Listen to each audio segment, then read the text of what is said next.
you can see it's not doing much. I was expecting it to pull back further last week into this one. Where is it? Right here. That's where I was expecting. I was expecting it to drop in here, then continue probably going higher, but it only did the first target, which is the one I gave to our members. But I did call it off because of last week.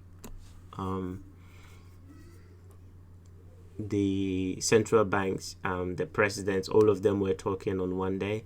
So because of that, I decided to cancel this trade. But as soon as I called it off, price dropped into the first target, and we've seen a rejection. I still think price might go sideways. Why? Because the New Zealand is the leader, and if you look at Aussie New Zealand, you'll see what I mean. Let's go on there and show you what I mean. Because this pair is dropping, right? Because this pair is dropping, you will find out that Aussie is relatively weak compared to New Zealand. So I think I did share this back in the days where if you have AUD NZD, okay, if you have it bearish, which is going down, it means that NZD will be going up or it'll be going sideways, and AUD will be dropping. Okay, you find this one going up on all the pairs, or it'll be going sideways. It will not be dropping. When this is dropping, don't try to go against NZD.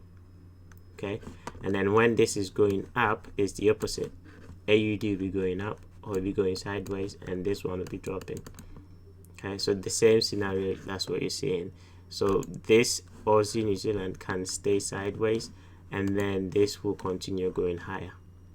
And that's what I would say if you want to take any trade. If dollar starts going up, you want to sell this one. Okay, if dollar starts going up, you want to sell this one. But if dollar starts going down, you want to buy this one, because it's the leadership. Okay, so once you see dollar start going up, do not sell New Zealand dollar, but rather sell Aussie dollar. And if you see dollar going down, do not buy Aussie dollar, buy New Zealand dollar, because that's the one that is going to move much to the upside.